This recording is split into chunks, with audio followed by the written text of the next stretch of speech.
the inconsistency of US policy and its impact on Nepal. So this is the topics that we are going to have discussion on that.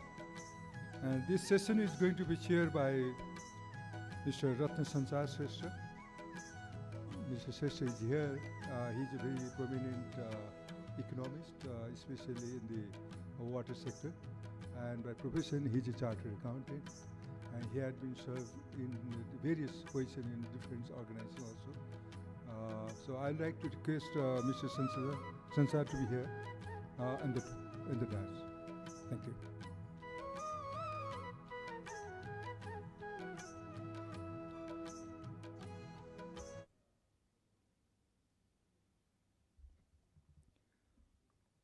Professor Dr. Yuvraj Sangrala is on the way. I think it will take another 1 or 2 minutes. So before that, I would like to request Dr. Gao Ling, Sichuan University, to be in the dance. Thank you.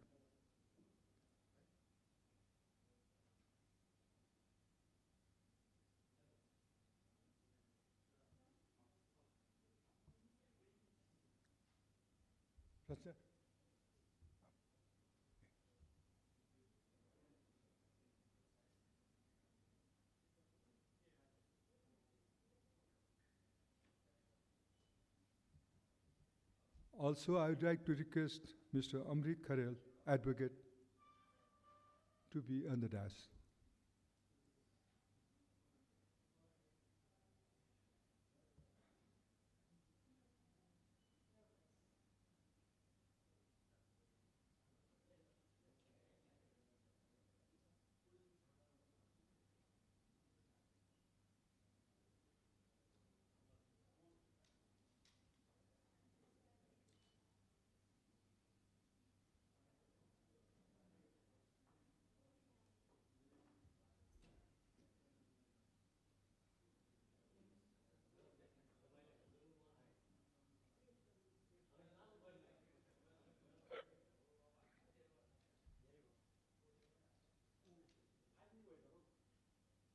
ठिक छ आउँदै गर्नुहुन्छ उहाँहरू भन्नु हजुर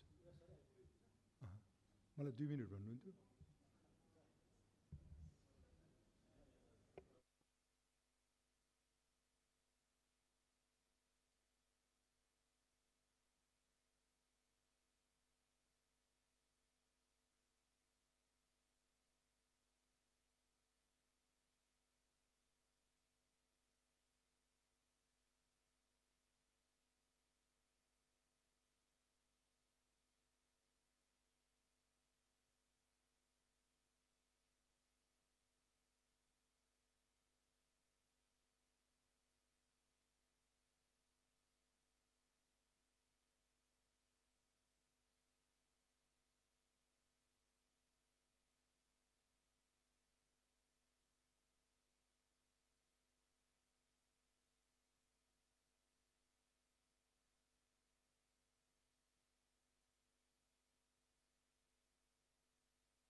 Namaste, good morning.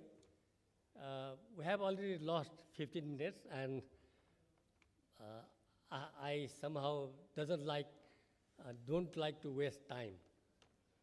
But Dr. Yuvraj Sangarola, I'm told, is on his way. Therefore,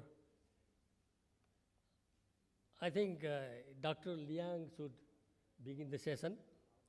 He is Vice Director of Nepal Study Center at the Institute of South Asian Studies, Sichuan University, China.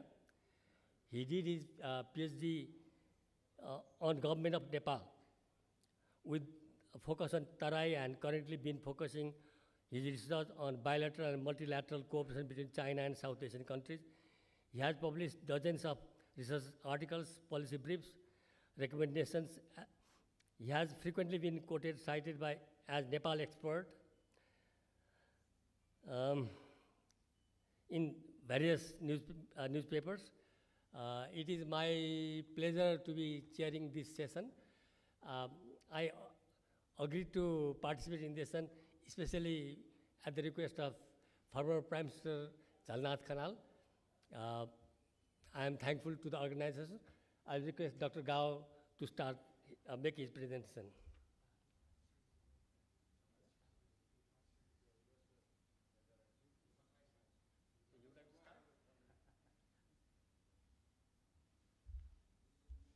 Well, one correction. Dr. Yuvraj Sangarola is already here. So let us start with him. He needs 1 more minute, okay. But in the meantime, I'll introduce him. A good friend, Dr. Yuvraj. We have been in many fronts joining hands. He is senior advocate and professor at Kasthamandap School of Law. He earned his PhD from Delhi University in 2007. He was convener of high-level task force for the security agency reform, and he also served as Attorney General of Nepal. Dr. Sangarola has been engaged in research on the areas of development, economics, and geoeconomics.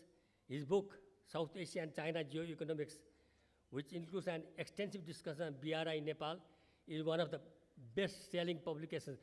Unfortunately, I have not read that. I will have to read it. Dr. Sangarola is a visiting professor at universities in China and South Asia. His presentation will be on the topic challenges and opportunities in the implementation of BRI in Nepal. I thought this is MCC session. In any case, it's your floor. Please go ahead.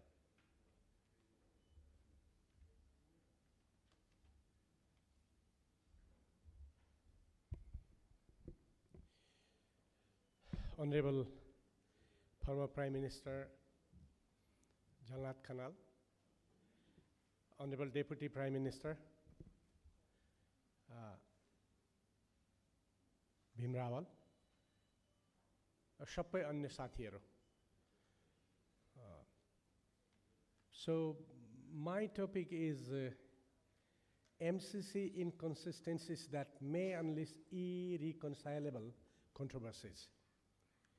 अर्थात् त्यस्ता इन्कन्सिस्टेन्सीजहरू जसले त्यो समाधान गर्न नसक्ने खालको कन्ट्रोभर्सीहरू create गर्छ र त्यसमा केही लिगल पनि छन् र केही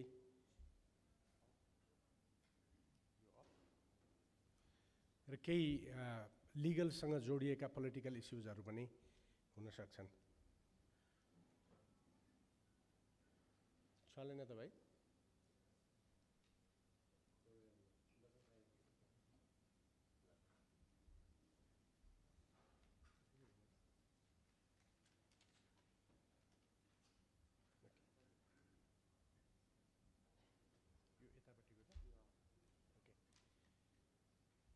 So, what is very important that we should notice regarding MCC is a geopolitical context. Because when we signed the first agreement in 2017, already Nepal's geopolitical context had been very hot and very active. So what I have said is like geopolitical context, rapidly unfolding changes in Nepal geopolitics. However, Nepal is falling under trap of global geopolitical context. I think I should not explain it a lot. Reason, what we see is like in the past, Nepal maintained a status quo because we were dealing with two countries, basically, China and India, and before particularly 1990, the economy of both countries was very sluggish, very underdeveloped, and since their economy was not very profound and very influential, they stood as developing countries without much influence in international affairs, and therefore we were dealing two countries with less power, less influence in international community. And therefore, conventionally, we were able to do it. So often say that, people say that Nepal was very successful in those days in balancing the international relation and geopolitics, international affairs, all this kind of thing. But that was not because Nepal's high-level success, but the contester in Nepal's geopolitics, our two neighbors were not highly influential, therefore it was easy for us.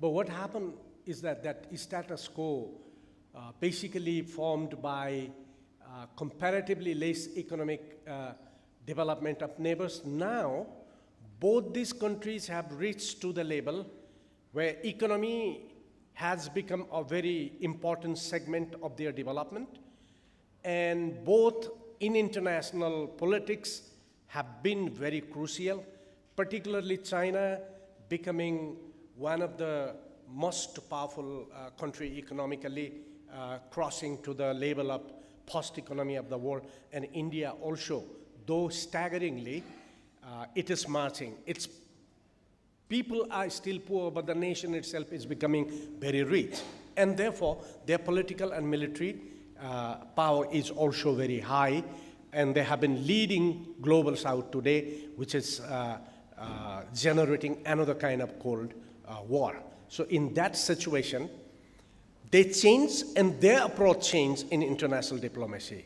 But we remain sluggish, we are left behind, and our approach to international diplomacy is nothing but same that we practiced almost 30 years before. So it is because of that the situation is very, very crucial at this point. And therefore, Nepal's geopolitics should be viewed when we try to understand MCC and its impact, and the even lesson that we are trying to learn cannot be isolated from the geopolitical reality, because the truth should be looked into the fact. So this is the situation. So what we often discuss, and yesterday even in the plenary session, we were talking about like it's a financial project and it's a money matter. America, China, India, all are very good friends, all these kind of things. Yes, but then what geopolitical context that we stand today is not the geopolitical stand that we stood in the past. In the past, it was passive and it was cool, but now the geopolitics is very hot and very active. Every day, situation changes. Just for take example, the debate between Nepalese people today, we still do not know what exactly is the situation, but the agreement between China and India regarding Limpiadhura has been a big hot issue of debate among the people. So this kind of things is there, which did not happen in the past. So one very important precondition that we have to think about is this geopolitical context and the reality. So it's a little bit difficult for me to, can I have another mic so I can go over there?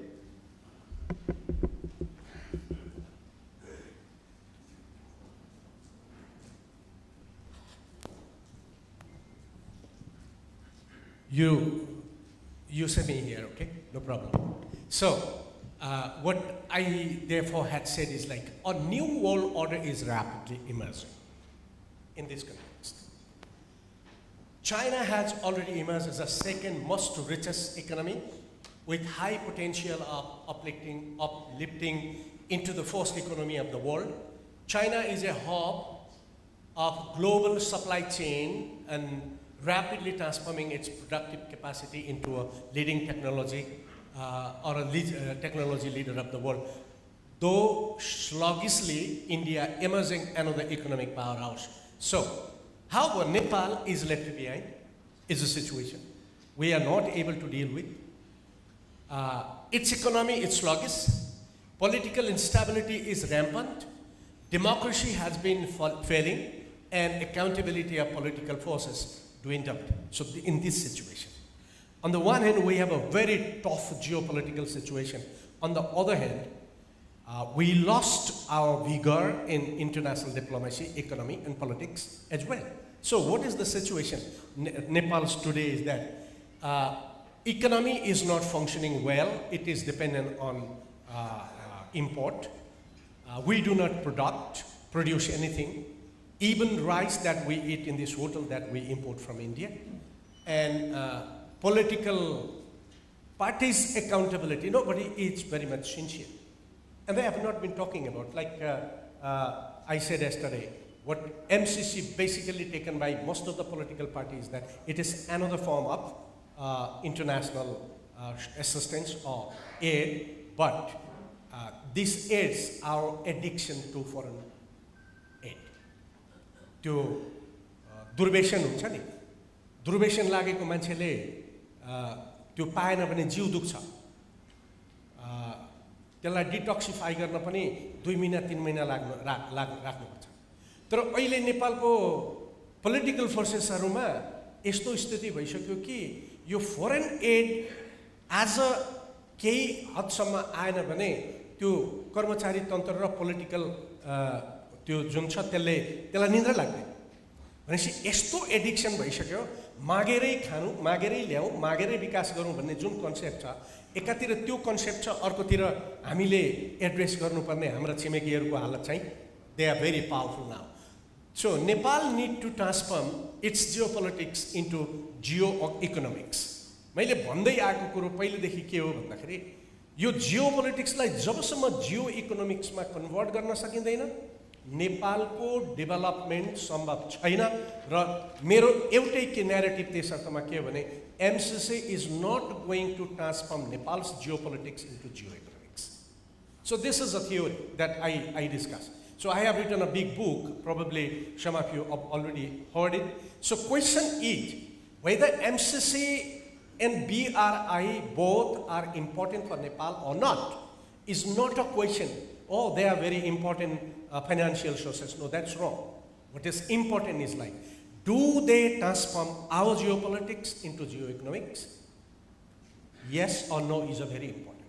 BRI being supported and being launched by China, and we have a big trade with it, the potentiality is higher. That is what we have to understand. So therefore, the political position after 1990 saw hurdles, and 2006 actually power rivalry situation. So before 1990, position was very after 1990, the position became very hazardous, and actually that created a lot of hurdles in Nepal's development and diplomacy. But after 2006, it became almost a very chaotic, because the rivalry, because of the economic rise of the international forces has become a very serious one. So we have to, yes अर्थमा हामीले हेर्ने के हो भन्दाखेरि 2046 देखि 2063 सम्म हडल्सहरु थिए हाम्रो यो डिप्लोमेसीमा, तर 2006 पछि हामीले राइभल फोर्सेसहरुलाई डिल गर्नुपर्ने स्थिति आएको छ, र आज अमेरिका र चाइना एउटा राइभल पोजिसनमा छन् र त्यो दुईटा राइभल्सहरूलाई मेन्टेन गर्नुपर्ने सिचुएसनमा हामी आइपुगेका छौँ त्यसैले this is very difficult so I have explain it more but no MCC can be properly analyzed and understood without this new situation in full grasp. जबसम्म यो अवस्थालाई पूर्ण रूपमा ग्रहण गर्न सकिँदैन एमसिसी ठिक कि बेठिक भनेर गफ गर्नु ठिक छैन भन्ने मेरो भनाइ हो त्यसकारण दोस्रो न्यारेटिभ के भने एमसिसी को बारेमा सोच्दा हामीले यो सिचुएसनलाई क्यानभासमा राखेर हेर्नुपर्छ अनि मात्रै हामी एमसिसी के हो भनेर बुझ्न सक्छौँ भन्ने मेरो यो तेस्रो भनाइ हो सो new shift in global power dynamics made Nepal's situation vulnerable to be abused. Nepal saw play of the four dynamics in its geopolitics. So today we are languished in a geopolitics. The four dynamics. What are these four dynamics? Let's see. China, if we see China, it's one of the current of dynamics. What we see is like Nepal's development would be a boon for its security, hence it should volunteer to steer Nepal's economic right. What China thinks is that China's security also depends on Nepal's situation. So if Nepal remains in this kind of unstable situation, China's security would also be threatened. Therefore, China wants Nepal to be rapidly developed. Therefore, China is offering support. So this is one. But what India thinks? India thinks developed Nepal would be a challenge to the security of India. So that's another dynamic. So China and India, therefore, are different in dynamics in relation to Nepal's geopolitics. And what America, Nepal must develop, but it should be under American influence, is the theory. America does not have problem with Nepal's development, but what should it have? It should have Nepal's development under its control. Therefore, MCC is one of the most important instruments to control Nepal's diplomacy and Nepal's economic development. And what Russia is also one very important factor in Nepal's diplomacy today is that USA may harm Indo-Russian collaboration and conventional relationship. India and Russia have a very long conventional relation. But if America becomes very powerful in Nepal, it has a direct impact on Russia and India's relation. Therefore, Americans are active not only against China, but Americans are also very active against India-Russia relation. Therefore, these four dynamics: one, supportive to development; another, also supportive to development, but under its control and under its full influence. Therefore, it wants to define our democracy and everything. So Russia, particularly concerned with India-Russia relation, so it's very important and very powerful appearance in Nepal has less to do with Nepal's development, so it is indifferent. But India thinks if Nepal develops and becomes a very important country, then it believes that Nepal will depart from conventional relationship with India. Is what are these dynamics? And if these dynamics are not very clearly understood, we fail. So Nepal was weak to balance these dynamics. So in the past, Nepal has a very weak situation to balance these dynamics. So it's not only a balance between China and India now, but Nepal has to balance its relations with four countries. And Nepal was very habitual to maintain its balance with the two countries, but now we have four powers. Okay? So, let me give an example. दुईवटा गोरु जोत्न बानी परेको हलीलाई चारवटा गोरु नारेर जोत्नु पर्यो भने बडा गाह्रो हुन्छ. So this is Nepal's situation today. It is very simple theory. If we do not understand, we fail to maintain relations with other countries. So that's very important. So my narrative therefore is like, though MCC is a grant, its impact should be tested against the paradigm shift of geopolitics, but the political parties in power fail to reflect on this reality. It's today's reality. So what happened in the parliament that time? This is the situation. This was the region. So they thought that MCC is a grant. Yes, this is a grant, but this grant comes under the geopolitical paradigm and American foreign policy strategy. So we have to look into this. This is my another. So what is very interesting, see, now talking about geopolitics, another factor says, what is the situation of Nepal? External debt, almost 8,000 million US dollar, and 20% of our GDP is contributed by this international debt. And what is the debt situation that you can see, not very properly, but this blue one is Western debt. This green one is the Western debt. Of what? 30% goes to ADB and rest other Western development agencies, including World Bank, which is actually a bank of United States. And then remaining total is 80%, okay? 80% debt trap today Nepal lives with is the Western debt. So now, if you look MCC against that debt trap, can you survive? Is a question. Because if you fail to abide by what the World Bank said, then your projects are affected. Your politics is affected. What IMF said.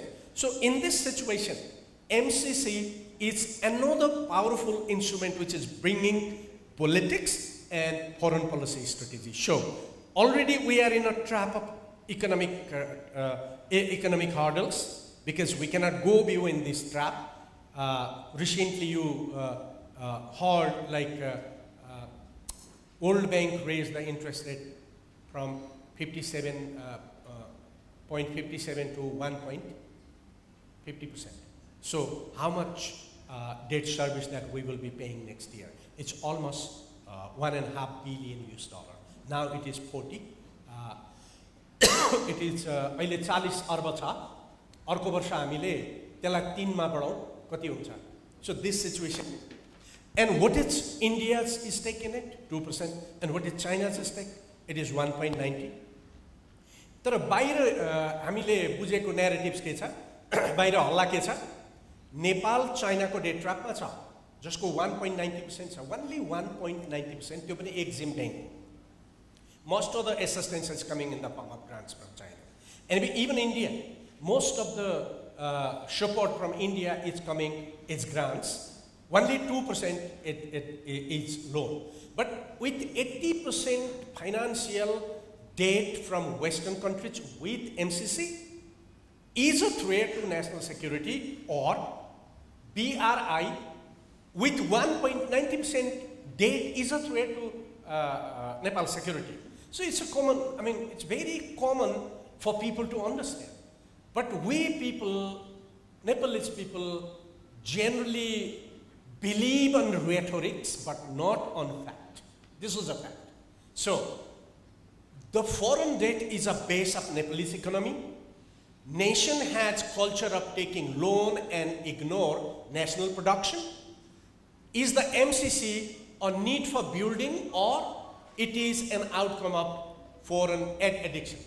So, is MCC an instrument to... Excuse me, Yuvrajji. No, it says 20 minutes and you have already used 20 minutes. Sure, I will give you 1 more minute to wrap up. I will conclude about it. So the question is like, where do we go? Is a question. So you can take it, some very important issues are there. But what I said, I already said, most importantly, so last my 2 points of conclusion, I will read it to you.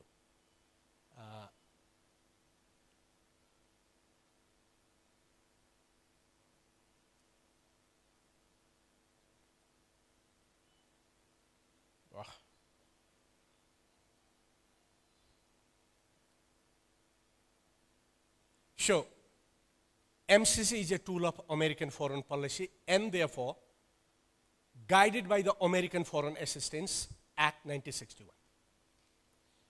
and also guided by another act called International Peace and Development. So what this act says is that American interests should be served. Therefore, in the agreement, what we have inserted is American interest, American policy, and American law should be abided by is in the agreement. And what is International Peace and Development Act says is that the foreign assistance of America should always target and should always focus on containing communism and, if possible, to eliminate. So MCC, China, Nepal's communist parties, and though not very prosperous rule, we have to look all these kind of things from this perspective. So MCC is more concerned with 1961 Foreign Assistance Act and Development and Peace Act rather than MCC Act itself. So we have to deal it in a different way. So that is my take. So with these, I'm very apologize for 1 minute more because this was very important to talk about. Thank you very much.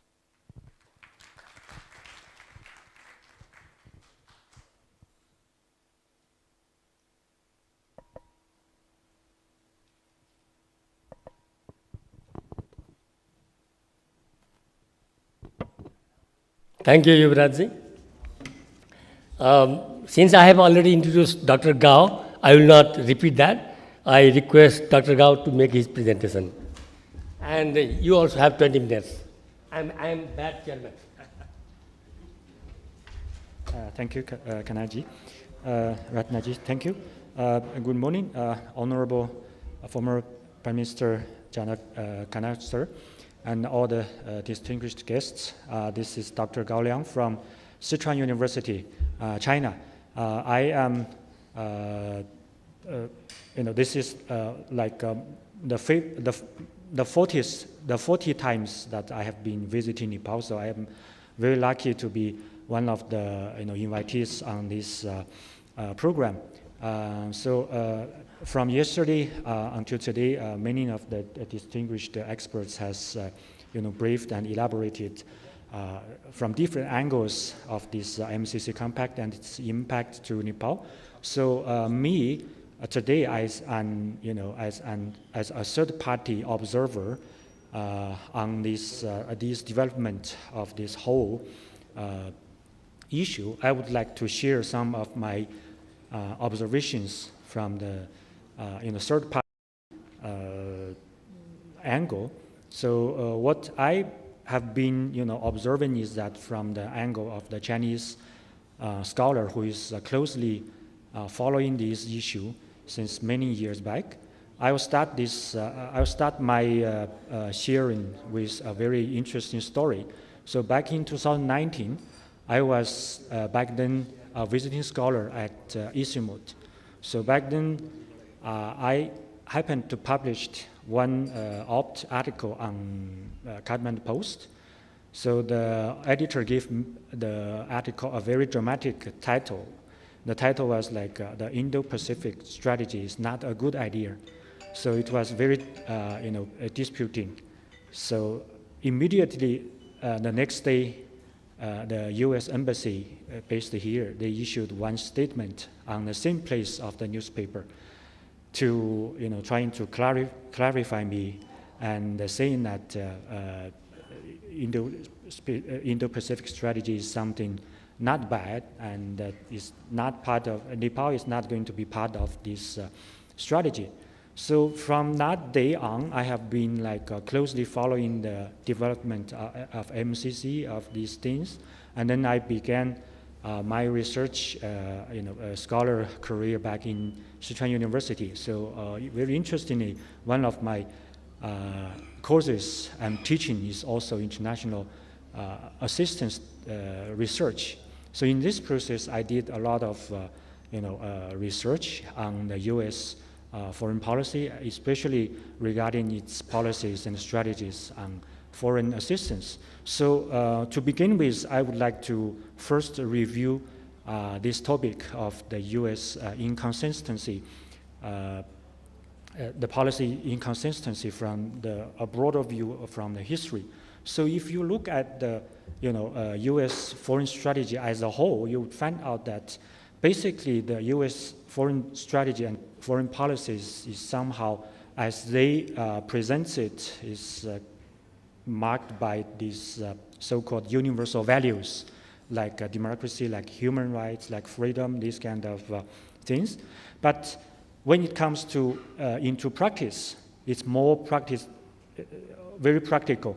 So power and these kind of power play and interference to other countries. For example, in 1950s, when the United States started its assistance to Nepal, back then they started with agricultural projects. Because back then, one of their major concerns is that a country like Nepal would somehow be influenced by the communist regime in the north. Back then, China has somehow revoluted Tibet. So they were very much afraid that communism will come from the north and turn Nepal into another communist country. So what they did is to use this so-called assistance in Nepal in an attention to prevent the country from becoming another communist regime in the region. So that's what they did.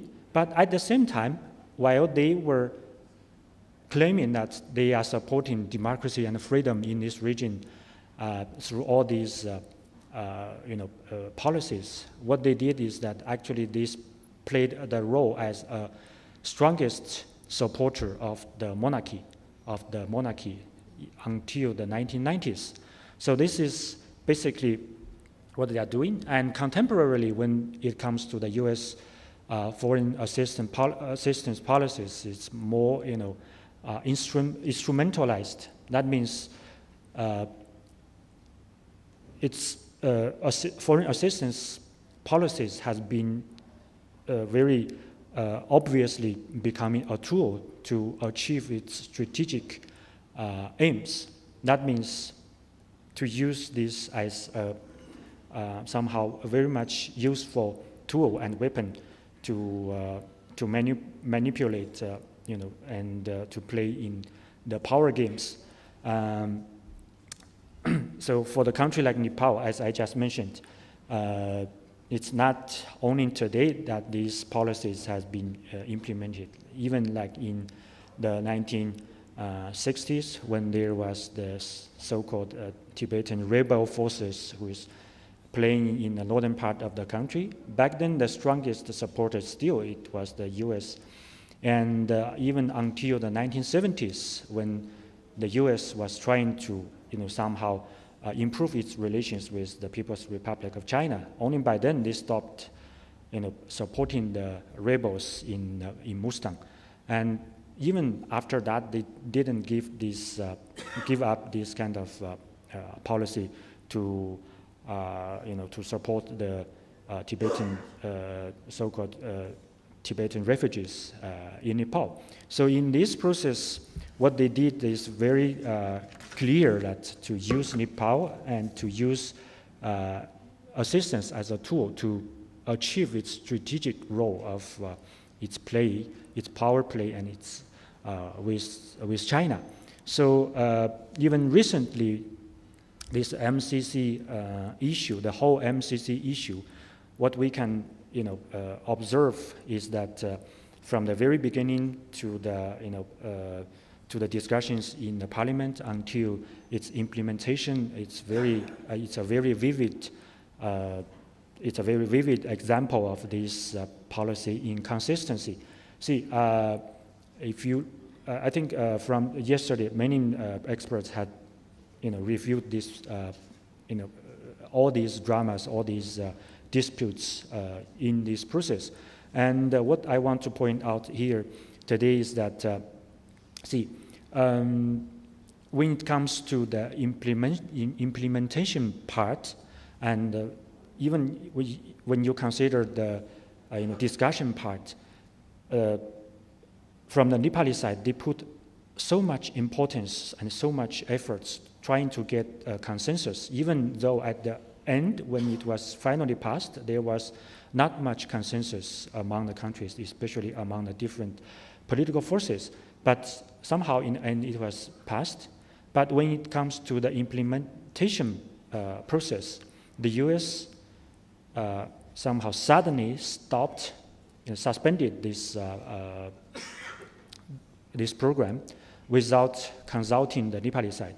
So if you consider in the passing process of it, that means there's a lot of consensus, and Nepali side put a lot of importance on this. But when it comes to the implementation, when they want to stop it, they stop it like randomly without asking the consensus, the consent from the Nepali side. So this is something very somehow like they have been not giving any care of the sovereignty of the country. And when it comes to, they want to restart again without any, consultation from the Nepali side. This is something, as a third-party observer, this is something really rude and unacceptable. And the most important part is that, given the fact that this administration is so much concerned with their own strategic interests and their own strategic purpose, because this kind of programs, this is part of the Indo-Pacific strategy, which purpose is to contain China. So when they think it's necessary to have this program, they somehow forced, even using this coercive diplomacy to force this program.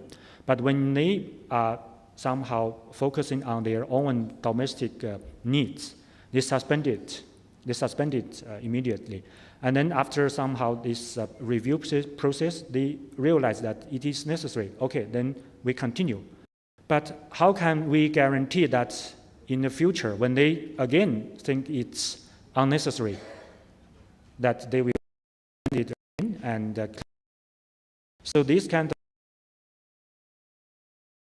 unpredictable uncertainty from their side without taking any consideration of the real needs of the Nepali side is the biggest risk of these kind of strategies. This MCC compact is just one example. Consider that they have already closed U.S. aid as their foreign aid agency, the main agency. I have been reading all these news reports, and I have been interacting with many of my Nepali friends who is working in this field. This abrupt suspending and close-up of many of its programs has created major problems in many developmental sectors. So what to do with these things? Maybe in one day they would come back with a different sort of purpose, or using different excuse to come back. But how can you guarantee that this kind of coming back would somehow abruptly stop again? So back to the question is that what would be the root of this kind of inconsistency? So historically speaking, this is somehow a very normal kind of division between the different political, their different orientations in their foreign strategies among the different political forces in the United States. So if you look at the whole process of U.S.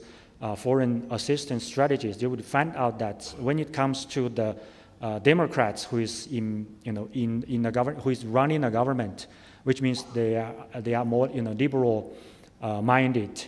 So they are more like to increase foreign assistance and using foreign assistance as a strategic tool. For example, this U.S. aid, this major reforms of U.S. foreign assistance agencies were taking place in during the Democrats' time. But when it comes to the Republicans, they are more conservative. So if you review the history, you will find out that when they come into the office, they are more likely to, squeeze, to cut down the foreign assistance. Now this Trump administration is one of the most typical example of how, U.S. Conservatives are trying to downplay the foreign assistance and to concentrate, to focus on its own strategic interests. So this kind of division between the different political forces in the United States is the fundamental root of such inconsistency. And secondly is that this the United States government, when they are designing their strategies and designing their foreign policies regarding Nepal, they somehow failed to understand the sensitivity and the real situation of Nepal. They didn't realize that how sensitive Nepal is when it comes to national sovereignty and when it comes to the diversification of the different demands and especially the political forces in this country. So when they first came, they directly by themselves, they claim that this MCC is somehow one part of the Indo-Pacific strategy. But then when there is different voices arose inside this country, they realized that this is something wrong, that this is some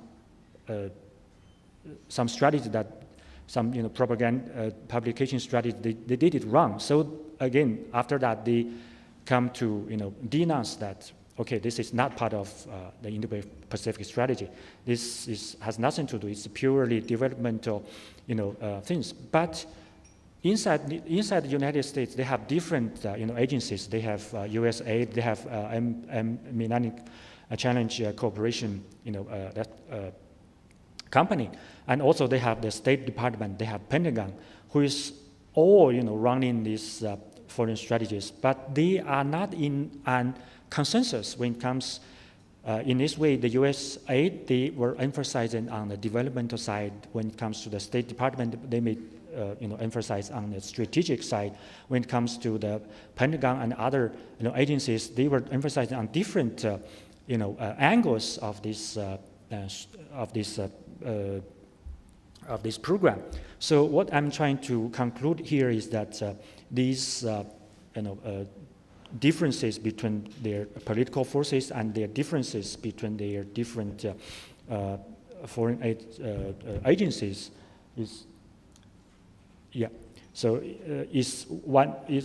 are the roots of these inconsistencies of their policies in Nepal. So finally, I would like to conclude on the impacts of these inconsistencies of their foreign strategy. Is like that.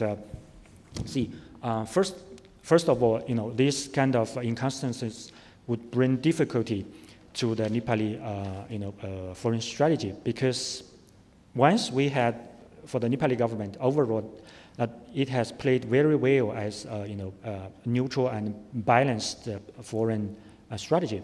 But now, somehow, as a de facto, that Nepal has been, no matter if it's its intention or not, it is being part of the Indo-Pacific strategy. So that would make it more tricky and difficult to maintain its neutrality and this balanced foreign strategy when it comes to this power play between the three major powers, China, India, and the US.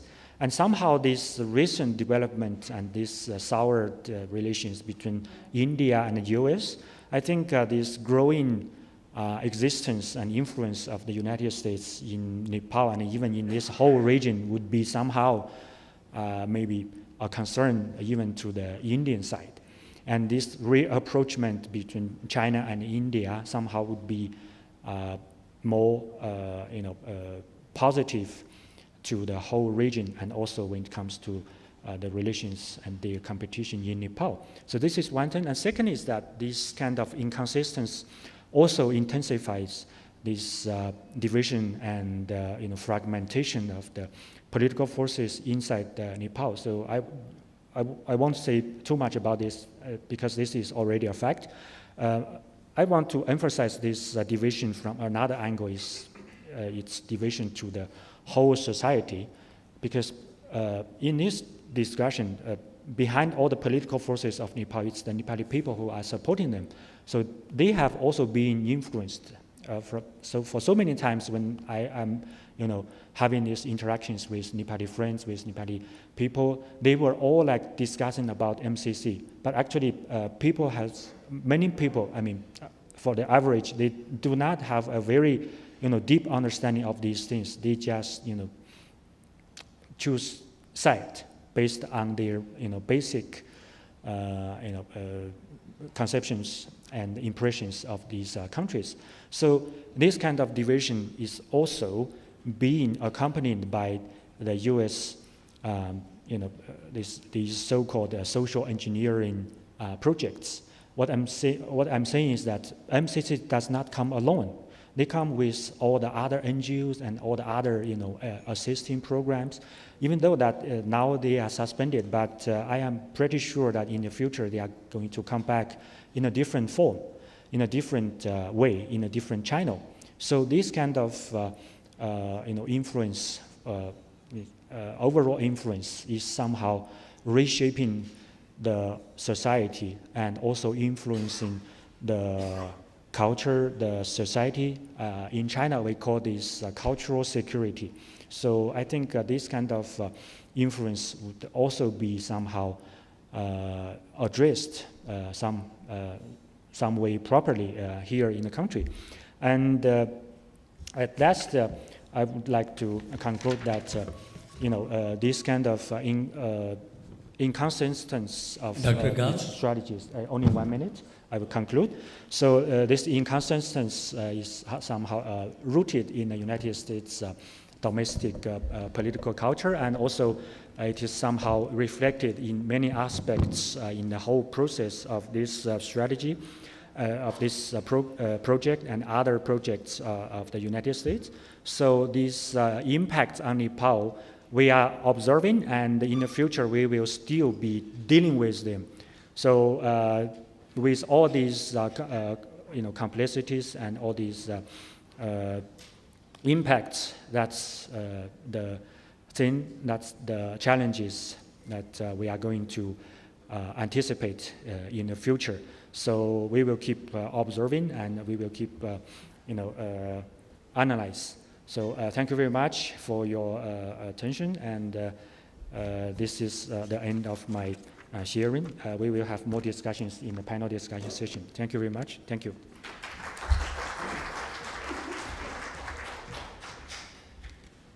Thank you, Dr. Gao. Now I would like to request Amrit Kharal, a legal professional like myself. He's chairperson and managing partner of Jurist Nepal Law Associates.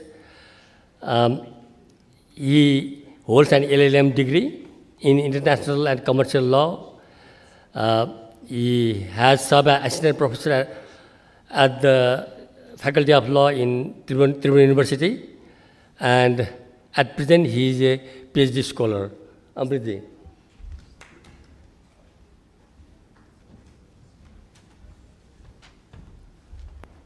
You have 30 minutes.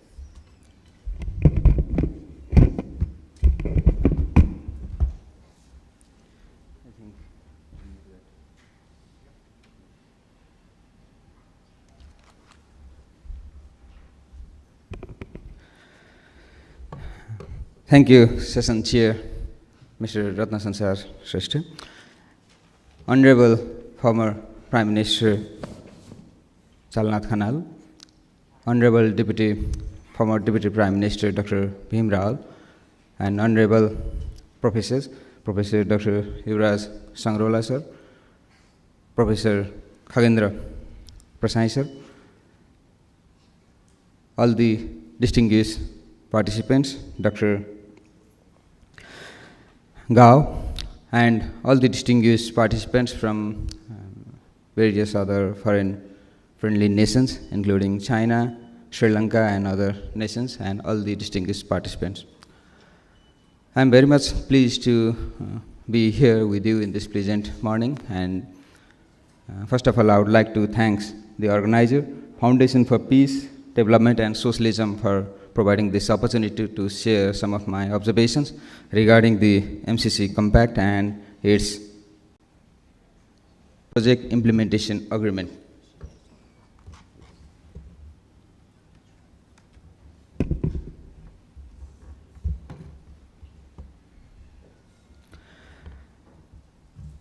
And in this presentation today, I will share my insights, basically on top of the established principles and the norms of the international law.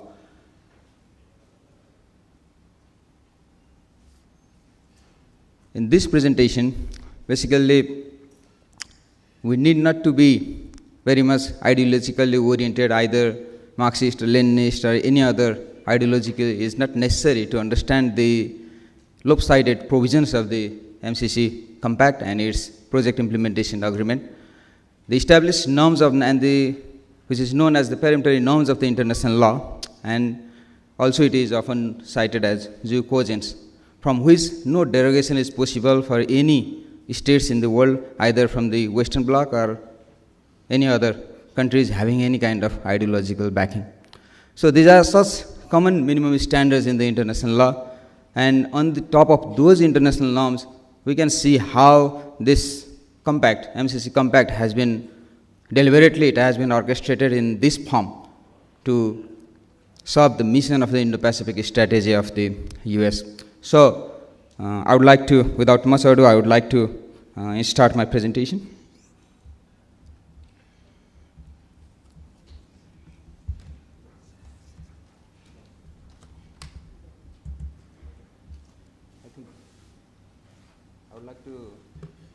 I would like to request you to support technically to present from there. Yes.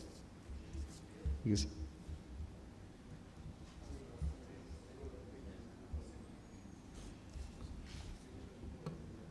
Due to some technical error.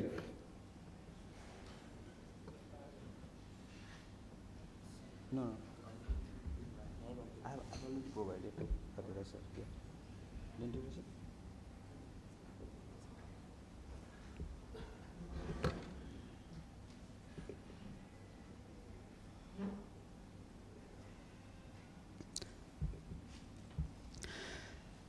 Yeah, due to some technical error in this laptop, I am requesting the technical support, and I would like to highlight the basic thing regarding the treaty making provisions. We have to be very much concerned about the how treaty negotiation process was so much tilted towards the US side. As we all know that Nepal has been made the subject to the US municipal law. The MCC challenge, this is the Millennium Challenge Act of the 2003. Nepal has been made the subject to that very municipal law of the US. This is and another major issue which has to be highlighted is that all the basic preparatory documents, all the background documents in the international law terms, it is known as TREVOX preparatories. This type of documents is very much important in light of the interpretation of treaty.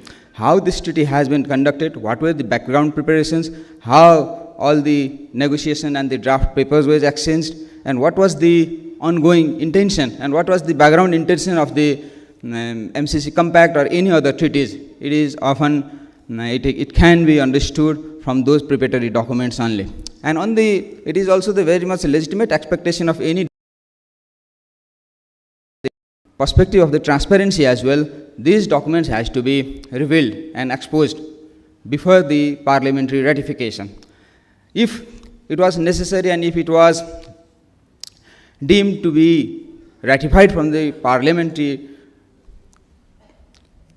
House of the Representatives at that time, before the parliamentary ratification, these all documents it has to be exposed and it has to be brought in the public domain. But yet not, we could not find those negotiations papers, and in the last presentation also even Dr. Bhimral, he has mentioned how his committee, the high-level task force also, it asks for those documents with the Ministry of the Foreign Affairs, and also with the Ministry of Finance, but these documents were not provided. So now I would like to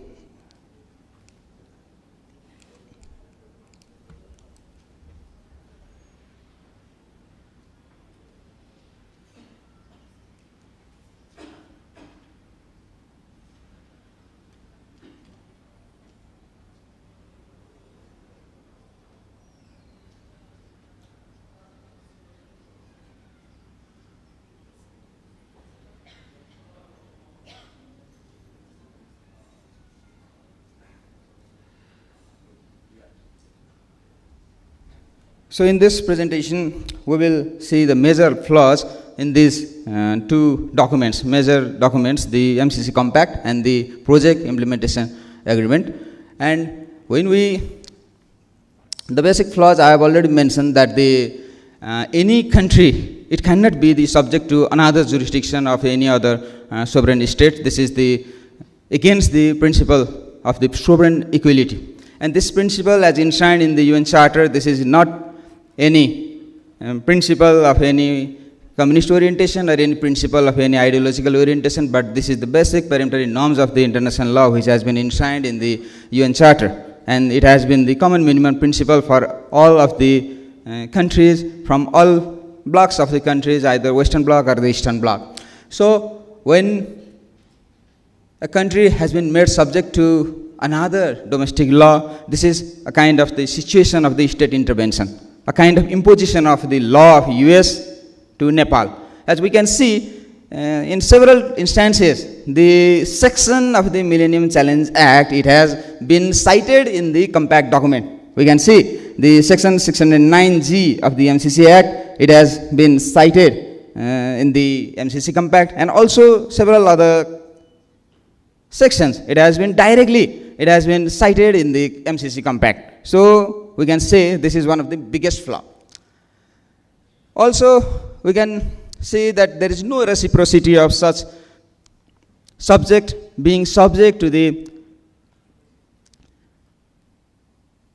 law of the other jurisdiction. If Nepal has to be the subject of the US law, then why not US has to be the subject to Nepal law? This query, this is a big question mark, and it has not been responded by this compact, because US has deliberately, it has negotiated in such a manner that all the provisions of the MCC Compact, it will supersede the provisions of Nepal's even constitution as well. So the US, it has been only subject to the provisions of the MCC Compact, whereas Nepal has to be the subject of the MCC Compact and all the US policies which would be changed in the future period as well. So recently also, in the last April 2025 also, the MCC Millennium Challenge Act has been updated, and each year it can be changed, and when the government and the regime changed in US, it may have certain changes and it may have some kind of alterations in its foreign policy, and to those alterations also Nepal has to cope up with. So this is the very much lopsided terms which we can see prima facie, in a very prima facie observation. This is one of the major flaws in this document. And similarly, the principle of the non-intervention, which has been enshrined in the Article 2 paragraph 7 of the UN Charter, it has been also breached. As we can see,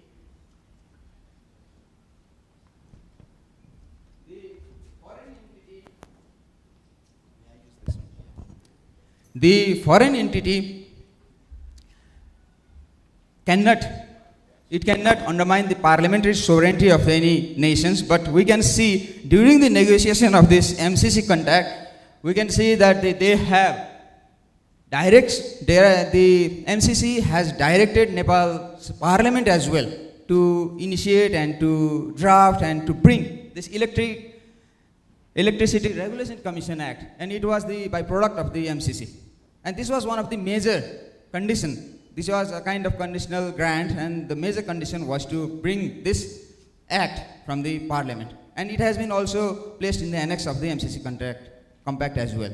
So this is a kind of intervention in the parliamentary sovereignty as well. Because what sort of law we need, and this is the question of the self-determination of the parliament as well.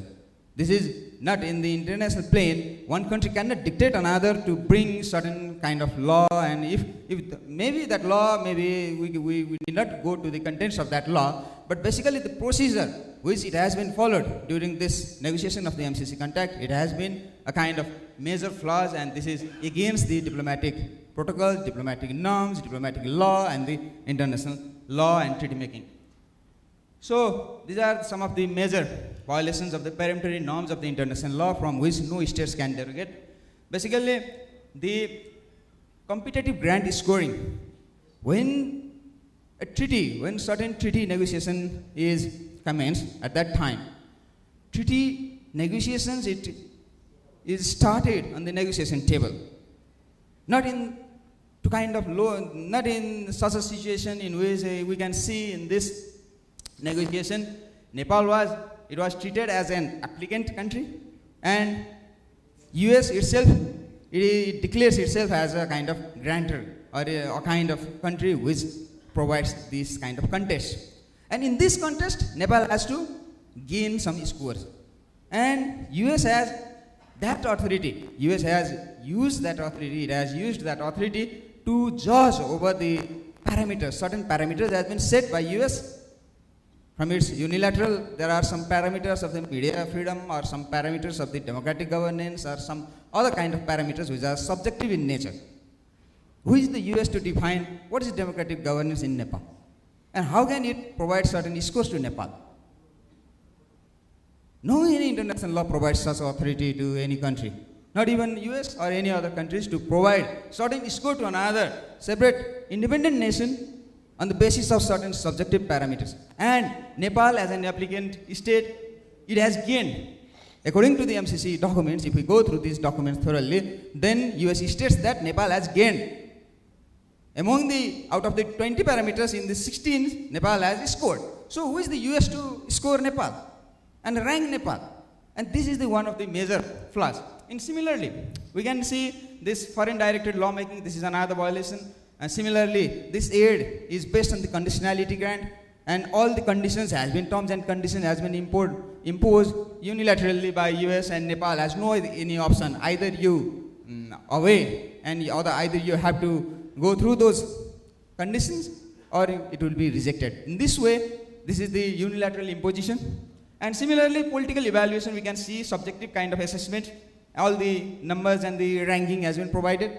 And similarly, there is a kind of legal subordination, because the MCC provisions would supersede all the Nepalese constitution and other things.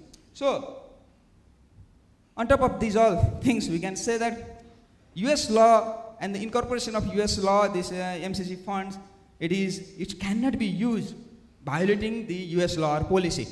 It cannot be used for any abortion purpose or in any family planning. These things has been mentioned in the US, this MCC compact. And which is, it seems ridiculous enough. In the diplomatic negotiation and the treaty negotiation process, how can a sovereign and a self-determined country and bureaucrats, and how they can, or the politicians even who engage in this diplomatic negotiations, it is beyond expectation that Nepal as a sovereign nation, it has aware and it has agreed to such lopsided terms and conditions. And similarly, there is a very broad tax immunities. No tax should be, and the VAT and duty, everything, it would be exempted. Similarly, there are some kind of provisions for the implementation. Letters will also have the binding effect, and separate project implementation agreement will be there. And already we have such agreement signed by, again, former Finance Minister, Yuvraj Khatiyora. And now, we can see that on the part of the suspension and termination also, it is also, this provision is also one-sided. Because when it deems fit and proper to terminate or suspend by the US, then at that time it can suspend unilaterally without giving any logical reasoning. And if Nepal has to suspend or terminate this project, then at that time Nepal has to pay and refund the compensation as well. So this is also another major flaw. This is not the, we cannot term it as a kind of the treaty which has been done in a good faith on the basis of the practicum servanda. This is one of the major principles which is enshrined in the Vienna Convention of Law of Treaties of 1969 in the Article 26. So there is no any neutral dispute settlement forum as well. If we go through the compact, it has been enshrined in the Article 6.4 that all the governing law will be international law. If international law would be the governing law, then why not if there is any dispute resolution forum? If any dispute occurs between US and Nepal in implementing this agreement, then there is no any kind of forum which has been enshrined in this document. So it means that ultimately US will decide and that would be final. And this is another major flaw. And we can see that in section 6.6 and the 6.7 of this compact that it has also given reference to the MCC policies. Basically the MCC policies and the MCC websites has been referred. Everything what would be written in the websites, that would be in the MCC. MCC Corporation Act, according to MCC Corporation Act, there is one MCC Corporation, Millennium Challenge Corporation, and it has its website. In its website, everything what would be updates, that would be law for Nepal. Because that updates has also been enshrined as a reference, and Nepal has to follow. So, this is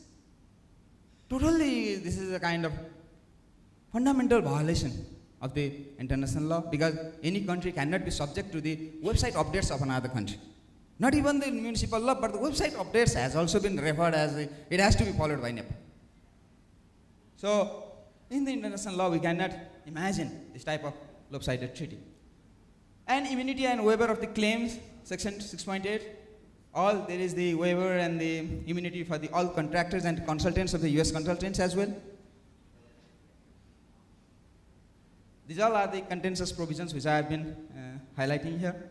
And treaty supremacy over the domestic law, this is one of the major flaws in this treaty according to section 7.1. The text says that the US compact, this MCC compact will prevail over the domestic law of Nepal. Similarly, we can see land acquisition and the clearance. It has been also dictated, and fundamentally the ILO Convention 169 provisions of the local indigenous rights of the peoples over the land and the permanent sovereignty over the natural rights.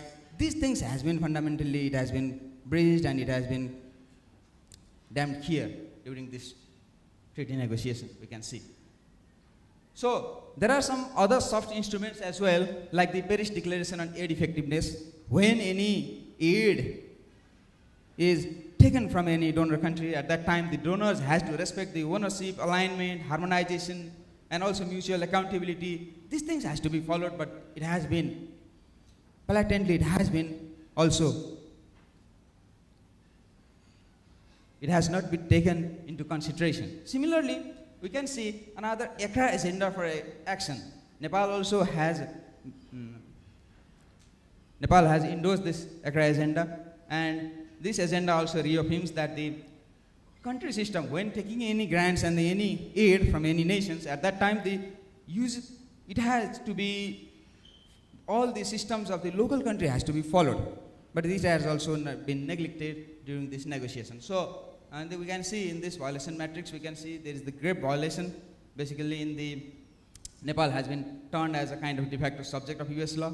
Similarly, we can see there is asymmetry in the ranking and diplomatic protocol, because the ministers, both the ministers has signed either the this MCC compact or project implementation agreement, but just the technical Amritji, yes, sir. Your time is up. You have 1 minute.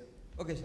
So, later on, the interpretative declaration has been brought unilaterally from the Nepal side, but in light of the international law also, it has also no meaning, because it is not the reservation according to the Article 2.1d of the VCLT. So, in one case, in the international case of the Belilos versus Switzerland case, it has already, there is established case that the interpretative declaration will have no meaning. It would not be recognized by the international law. So, in these lights, now we can see that in various US documents, it has highlighted that Nepal is one of the part of the Indo-Pacific strategy. In these two documents, basically one which has been published in November 19, the free and open Indo-Pacific. It has clearly highlights in several pages. I have brought this here in all. I have put it in the inverted commas. And similarly, we can see these documents. This photo. It has been also taken from this July 19 report. And similarly, we can see after this MCC Compact and the Project Implementation Agreement, several times, these US officials, they have been reiterating that Nepal has been a kind of part of the Indo-Pacific mission. And not only these officials, but the US Embassy itself in its official pages also, we can see that also for the disaster preparedness, either in disaster preparedness or some kind of health and the COVID support as well. In providing the immunization and the vaccines also, US troops and from the Indo-Pacific Command, they have been coming here and they have been providing support. So we cannot say what is the major reasoning behind this.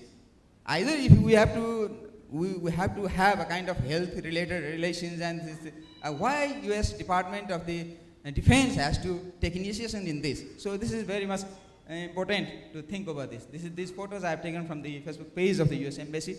And these Indo-Pacific missions, from the Indo-Pacific missions, the officials, they have been coming, and the army commanders, they have been providing even the health-related support as well.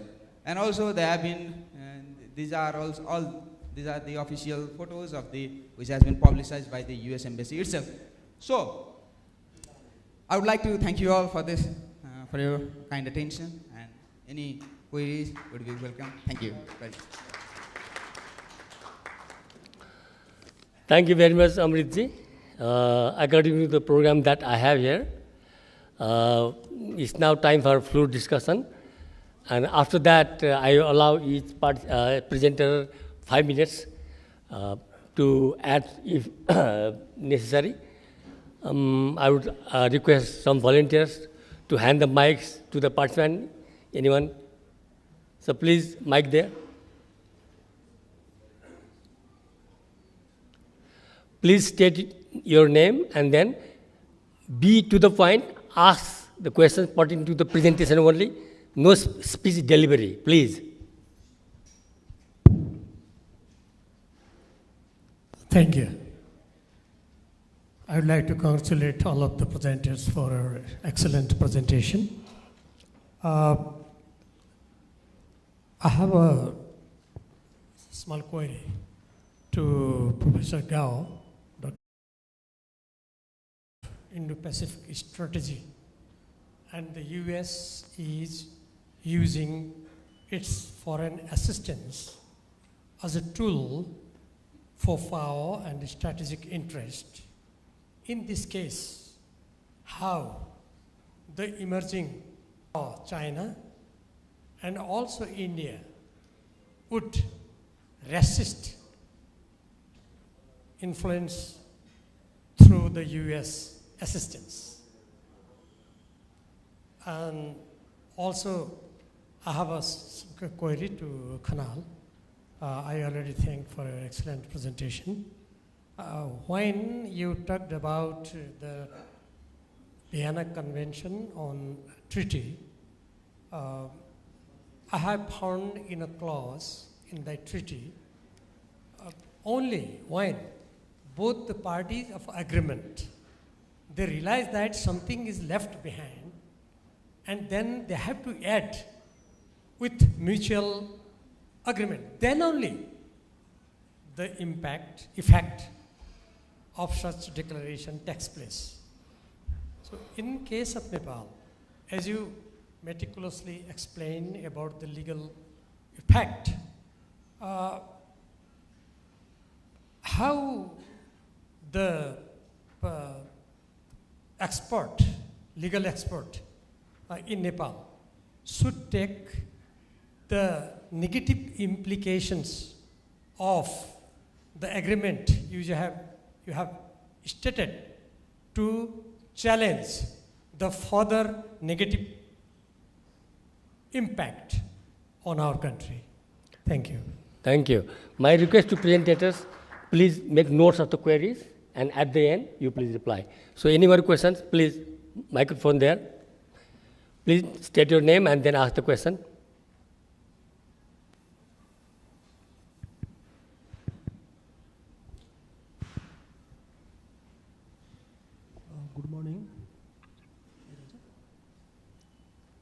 Good morning.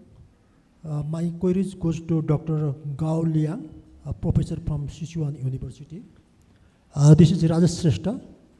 I am the former Additional Inspector General of Armed Police Force, and I also did have opportunity to work as Executive Director of the Institute of Foreign Affairs, the only government think tank under Ministry of Foreign Affairs of Nepal. As we discussed about the Millennium Challenge Corporation Compact in Nepal, that highlights the inconsistency of US policy in the two primary ways, as we discussed, like the instability of US domestic politics impacting foreign aid, and the second one is the ambiguity of strategic intent behind development projects.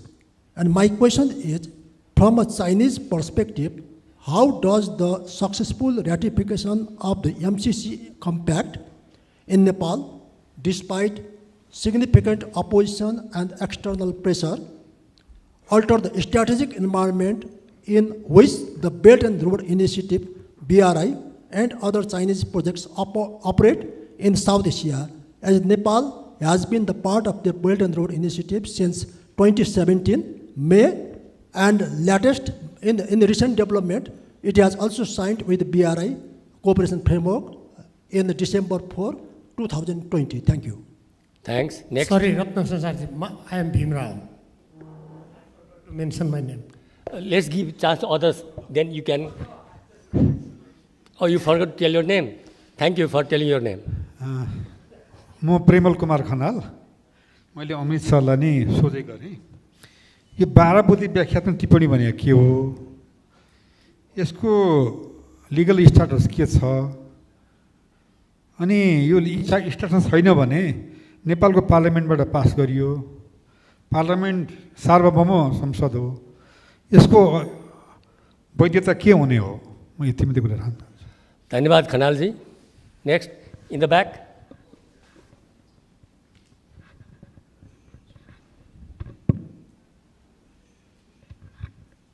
Namaste, my name is Jairam Koiri and my question is to Professor Sangraula and Professor Amrit Kharel. From our previous experience, if the dam is built by China, India disagrees to purchase the electricity. And the question is related to the tariff war of America. The economy of America is coming to Nepal through the MCC. What if due to tariff, India will purchase the electricity of high intentions? And we all know that this agreement and MCC Compact agreement is a discriminatory agreement to Nepal. And to Professor, one question is to Professor Gao Liang. The interrelations between the SPP and security of China. Thank you. Dhanyavad. Next, please. Anyone else?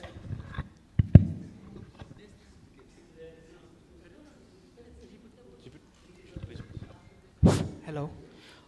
Questions to Dr. Gao. The interconnections of SPP and security of China. Anyone else?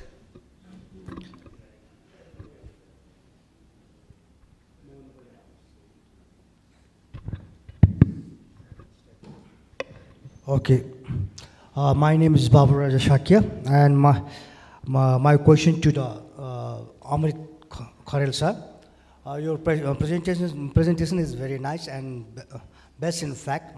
You said that how can we say that that MCC is controversy against of the international law, and is that conflict with the Pactas and Sarvanda? Can you clear me? Okay, thank you. Thank you. Some here on the left, on my left. Oh, there. Okay. नमस्कार म धनराज वास्तविक हामीले संसदबाट व्याख्यात्मक घोषणा गरेर MCC लागू गर्नुपर्छ 5 वर्षभित्र भन्ने एउटा सहमति गर्यौं त्यो सहमति यस्तो विरोधका बावजुद गरिएको थियो कि सडकमा मान्छेहरू टाउको फुटाएर लडिरहेका थिए हामी पनि सडकमा थियौं त्यो व्याख्यात्मक घोषणा भनेको त यो जनताको आँखामा छारो हाल्ने काम हो भन्ने हाम्रो निष्कर्ष थियो मेरो प्रश्न के हो भने अमृत सरलाई तपाईँको प्रस्तुति हामीले सुन्यौँ, निकै राम्रो छ।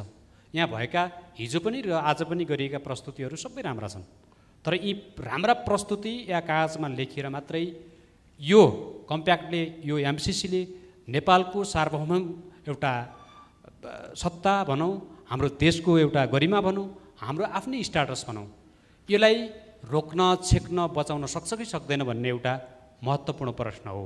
अर्को प्रश्न के हो भने हाम्रो संसदले पारित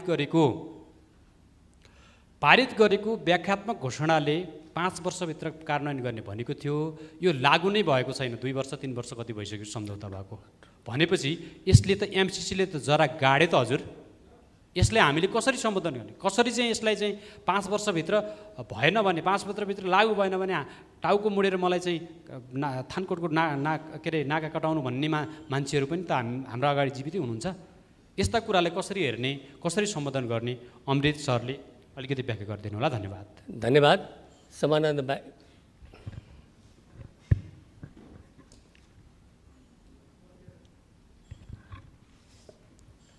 सबैजनालाई नमस्कार। म प्रकाश नेपाल। म चाहिँ नुवाकोट यो एमसिसीको चाहिँ इपी सेन्टरमै बस्ने मान्छे हो भन्नु पनि मिल्छ होला। बेलगढी नगरपालिका वडा नम्बर 7 रातमाटीबाट नै यहाँ यो चाहिँ जुन 2 दिने वर्कसपमा चाहिँ म यहाँ हिजोदेखि आजसम्म धेरै कुराहरू सुने। मलाई अलिकति टाइम पनि 2 मिनट लाग्छ होला है। अलि छोटो पारौँ। ठिक छ, छोटो भए त राख्दै भइगयो नि। उहाँदेखि आएछ कुरा गर्नलाई, यत्रो फोरम छ, अब कहाँ छुट्टिन्छ। मेन चाहिँ असर पर्ने ठाउँको मान्छे छ, त्यस कारणले सुनिदिनुहोस् 2 मिनट। मैले अलिकति कुरा त्यहाँ फिल्डको जोडेर चाहिँ म चाहिँ क्वेसनमा जान्छु। त्यहाँ अहिलेसम्म चाहिँ एमसिसीको फिल्डमा भएको चाहिँ प्रोसेस चाहिँ त्यो सब स्टेसन जुन हबको चाहिँ जग्गा चाहिँ अधिकरण गरेर चाहिँ उनीहरूले लिएर कम्पाउन्ड गरिसक्यो। अब त्योभन्दा पछि चाहिँ India techno electric and engineering त्यो फिल्डमा काम गर्ने काम अनुसार उसले पनि त्यो घर टहराहरू आफू बस्ने काम चाहिँ बनाउन सुरु गरिसक्यो। त्योभन्दा बाहेकको यो पोल र चाहिँ ट्रान्समिसन लाइनको लागि पनि मुआवजाको चाहिँ निर्धारण गरिसक्यो। अब त्यहाँ पनि चाहिँ के छ स्थानीय भने हामीले म यो अलि अगाडि सुरुदेखि नै हुने भएको कारणले डाक्टर भीमरावले यहीँ हुनुहुन्छ, म उहाँको निवासमा गएर पनि यसको बारेमा चाहिँ 1-2 चोटि चाहिँ छलफल गरेँ र उहाँसँग मैले केही फिडब्याक लिएका थिएँ। उहाँले सम्झिनुहुन्छ होला।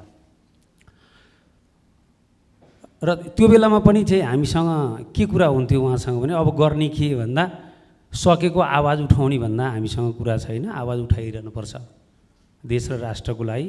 यो अन्तत्वगत एमसिसी चाहिँ राष्ट्रको अहितमै छ, हितमा छैन।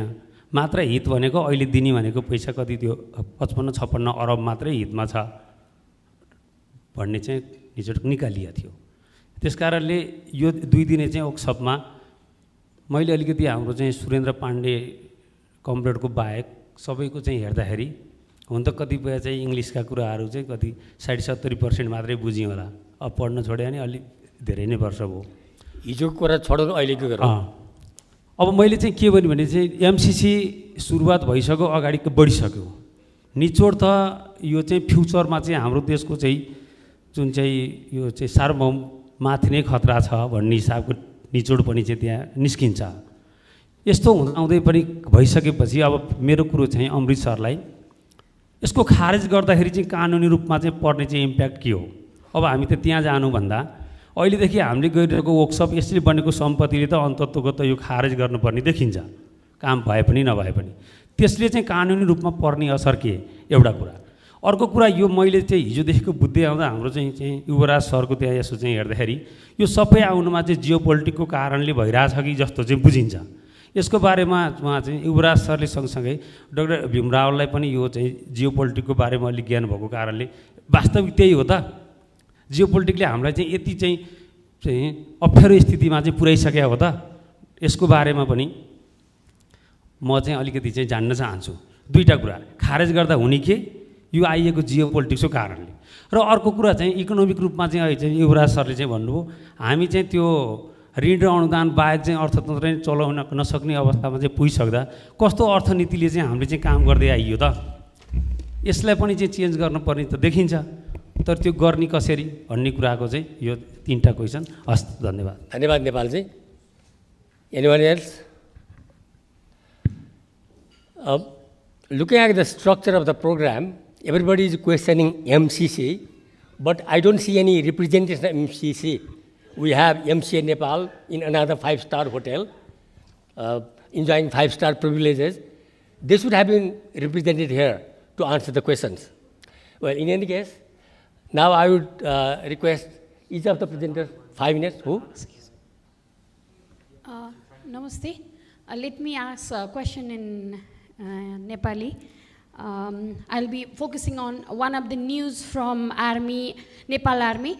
Hijo Nepal Army ko तपाईको नाम भन्नुस् न. मेरो नाम करुणा पराजुली, म अधिवक्ता.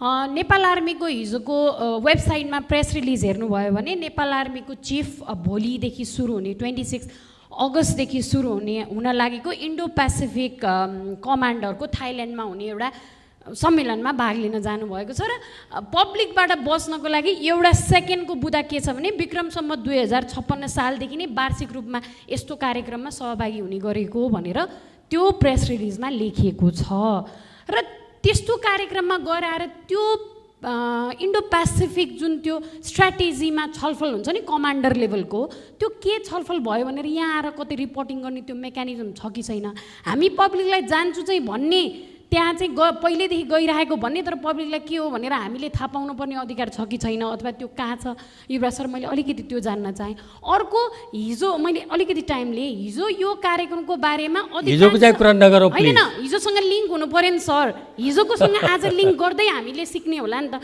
हिजोको कार्यक्रमको यो बारेमा रिपोर्टिङ हुँदा अधिकांश ठाउँमा चाहिँ एकजना वक्ताले बोल्नुभएको आर्मी आयो त युएसको आर्मी आयो त यहाँ कमान्ड गर्यो कहाँ गर्यो भन्नुभयो त किन यस्तो न्यारेटिभ बनाइन्छ हामी हिजो स्ट्रक्चरल पोलिसी जुन 1970s मा आउने बेलामा त त्यति बेला चेन्ज हुन्छ पब्लिकको सट्टा प्राइभेट ल्याउँदा राम्रो हुन्छ भन्यो आज के भयो त्यसको हाल आज मेनली एजुकेसन र हेल्थ त कमोडिफाइड भएको छ भने हामी आज किन त्यस्तो न्यारेटिभ बनाउँदैछौँ कि हामी एकदम सशङ्कित हुँदैछौँ भने हामी अलर्ट भइएन भने भोलि हामी युक्रेन हुने हो कि हाम्रो जियो पोलिटिक्सको गर्दा त्यही भएर यो कहिलेकाहीँ पोलिटिसियनहरूले यस्तो न्यारेटिभ बनाइदिनुहुन्छ कि मानव हामी चाहिँ नेगेटिभ पनि एकदम हुन्छ नि युएस नेगेटिभ भएको भएर यहाँ चाहिँ हामी इकोनोमिक प्रस्पेरिटी गर्न दिन लेफ्टहरू भन्ने खालको यस्तो न्यारेटिभसँग एज अ हुन्छ नि लेफ्ट स्ट्रगल कसरी गर्ने विदिन लेफ्ट क्या लेफ्टभित्रैको जुन त्यस्तो खालको न्यारेटिभ बनाउनेसँग चाहिँ कसरी हाम्रो आन्दोलनहरू उठाउनु पर्छ होला अलिकति युवराज सरसँगबाट मैले यो सुन्न चाहेँ धन्यवाद करुणाजी यहाँ अगाडि एकजना हुन्छ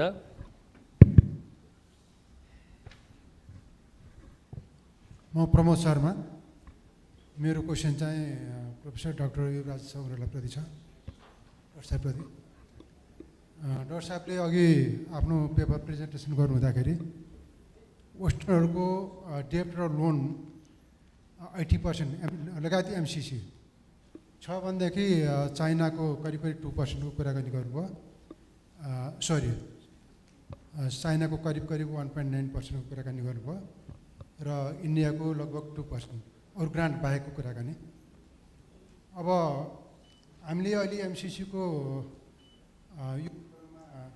इम्प्याक्टको बारेमा कुराकानी गरिरहेका छौँ त्यसको विरोध पनि हामीले गरिरहेका छौँ मैले क्वेसन गर्न चाहेको विषय चाहिँ के हो भनेदेखि इन्डियाले अहिले पोलिटिकल्ली इकोनोमिकल्ली र सोसियल्ली जुन इन्टरभेन्सन गरिरहेको छ यद्यपि उसको चाहिँ डेब्ट र लोन 2% को हाराहारीमा छ मलाई लाग्छ एमसिसीको त्यो इन्टरभेन्सन भन्दा पनि तपाईँको अहिले इन्डियाको जुन यो इन्टरभेन्सन छ 2% लोन भए पनि अरू इकोनोमिकली पोलिटिकली जुन इन्टरभेन्सन छ त्यो बढी खतरा छ भन्ने कुरा मलाई लाग्छ त्यस भएको हुनाले हामीले हाम्रा विचारहरू राख्दाखेरि सँगसँगै यो इन्डियाको इन्टरभेन्सनमा एमसिसीलाई तुलना गरेर राख्न पर्ने होइन र भन्ने कुरा मैले डाक्टर साहबसँग चाहेको प्रश्न भयो कि भएन थ्याङ्क यू धन्यवाद एनीवन एल्स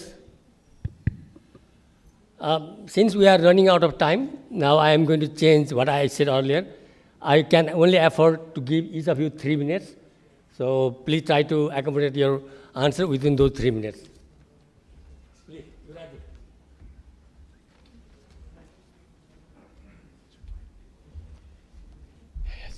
थ्याङ्क यू धेरैवटा प्रश्न छन् लास्ट प्रश्नबाटै म उत्तर दिउँ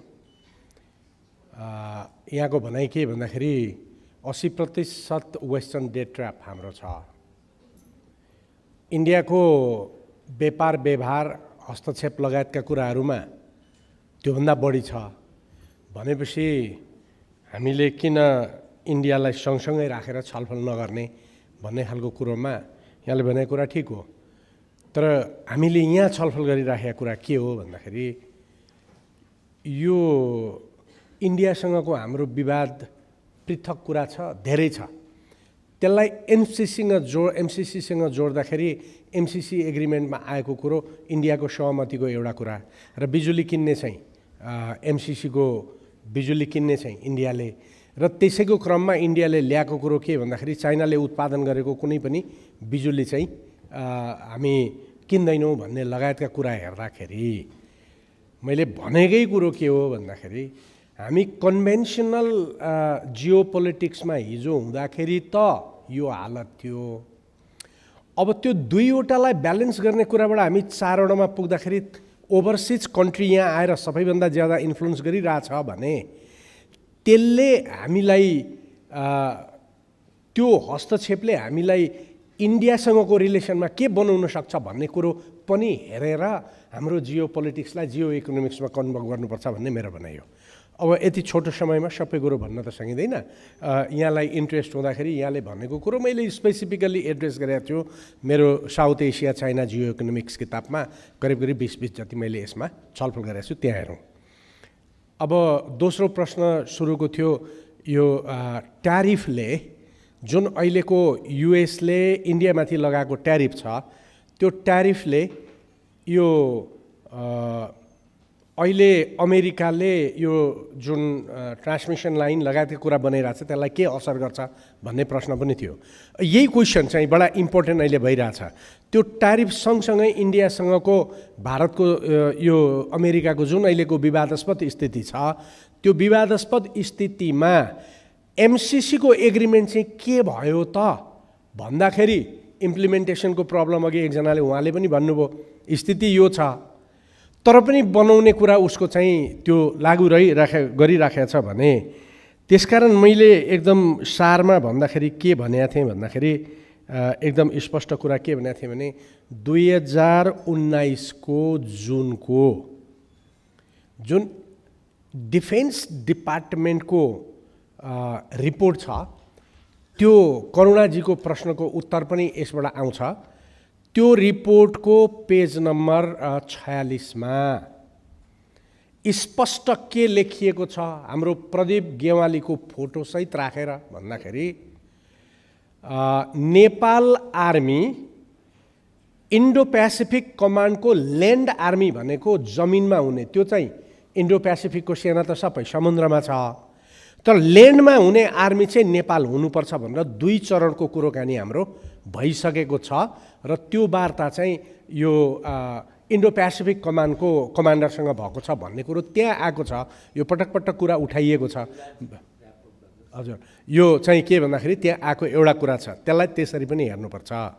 अब अर्को नुवाकोटको एकजना साथीले उठाउनु भएको थियो यो जियो पोलिटिक्सकै कुरो भएकै कारणले त एसएसपी पनि त यहाँ जोडियो र एउटा कुरा 12 बुँदे व्याख्याको कुरोमा यति भनेर म सिद्ध्याउँछु 12 बुँदे व्याख्याको बारेमा त यो छलफल गर्नु पनि वाइयात छ, यसको कुनै अर्थ छैन।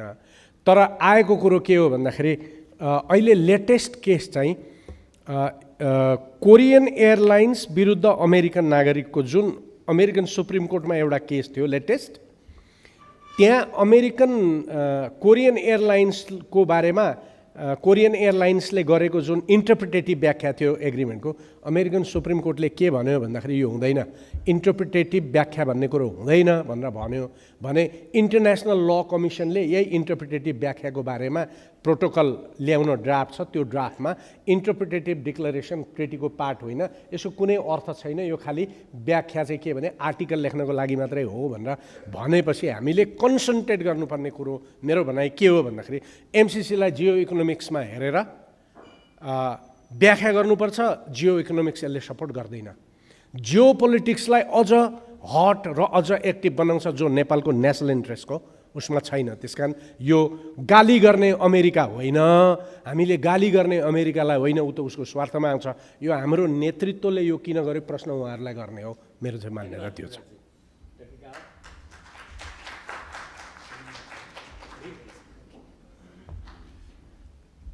Thank you for the questions. I'll be very brief. I don't know if I accurately get the main idea of the three questions. So first is about how to handle this influence of U.S. assistance and its implications and influence on the Chinese assistance. So basically, I would to have one comparison of the two sides. So firstly, this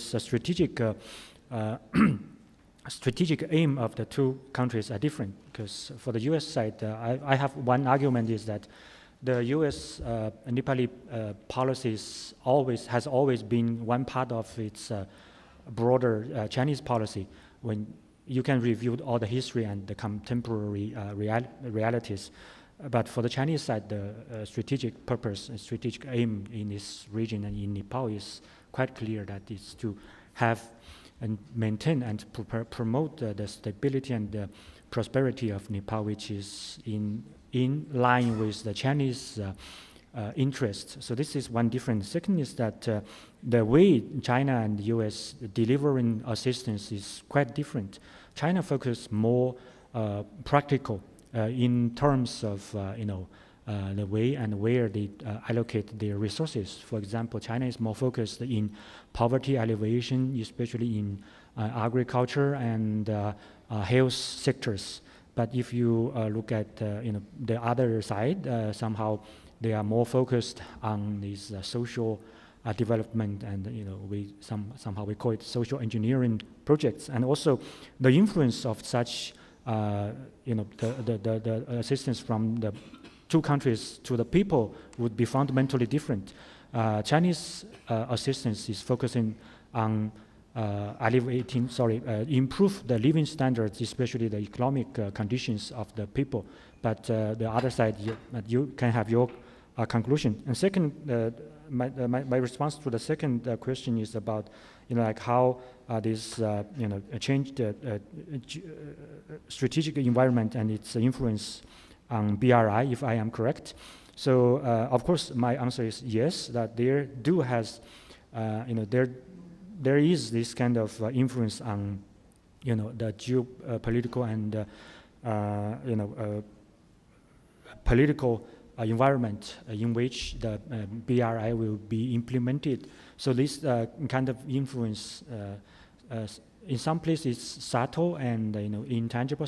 In some places it's more direct. But what I want to emphasize here is that for the BRI, it is not something ideological. It is a purely commercial kind of initiative. So the cooperations under BRI is basically based on consensus between China and respective countries. So there's no any force or any coerciveness in this process. So it is development based on consensus.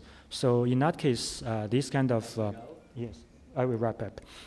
This kind of influence will be overcome through the consensus between these countries. And the last question is about this security impacts. So I would say, yes, of course, China has concerns in this region, especially when it comes to security. But at the same time, we really do not feel this is somehow a very a major threat, because if you look at the history, China-U.S. relation history in the past 7 decades, the whole process is somehow a process of struggle between each other. So even if today, from the U.S. side, they are getting more anxious when it comes to the rise, to accept the reality that China is rising. But for the Chinese side, it's always very cool, because recently, this Chinese Foreign Ministry quotation that if they want to wage a war, no matter what kind of form it is, China will be with them. So we are welcoming cooperation, and we have commitment in peace. But if there is competition, and even if it somehow intensifies into war, China is not yeah. Thank you.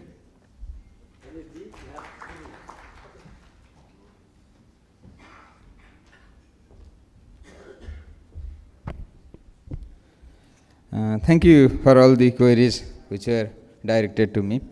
First of all, I would like to respond to the query of Dr.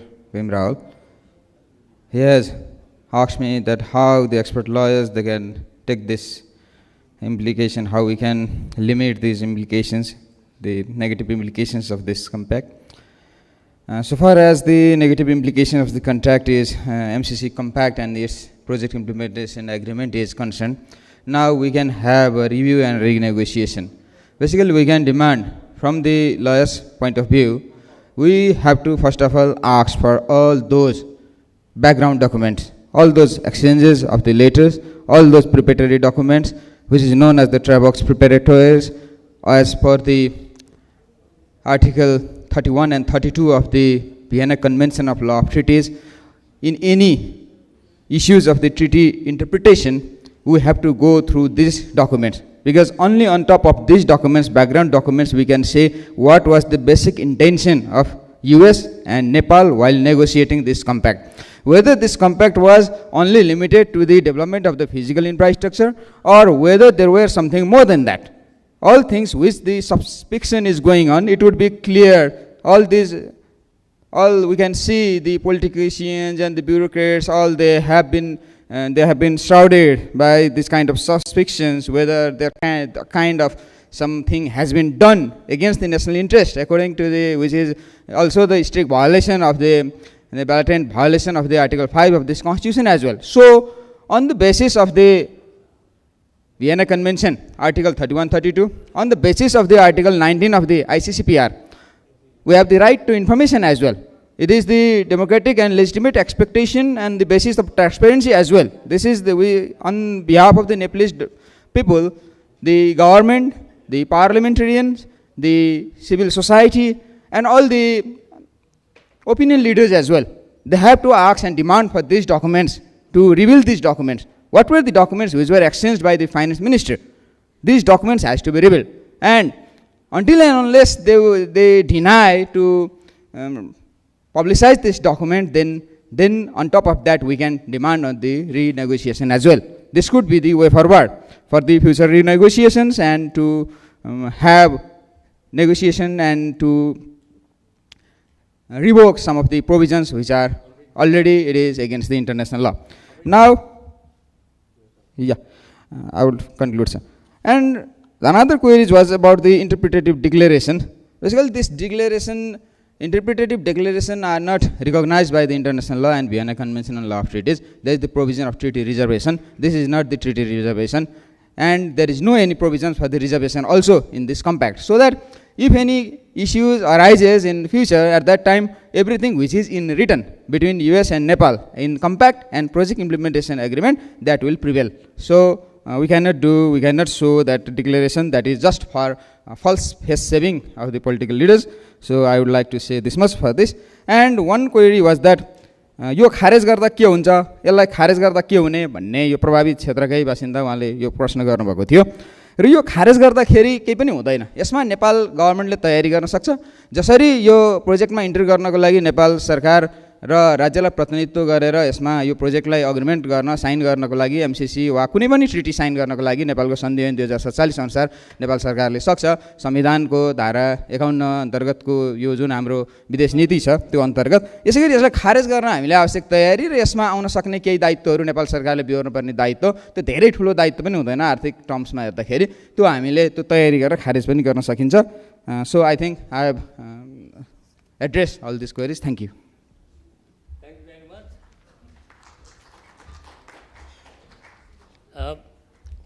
I hope the learned presentators did not mind my being strict with time.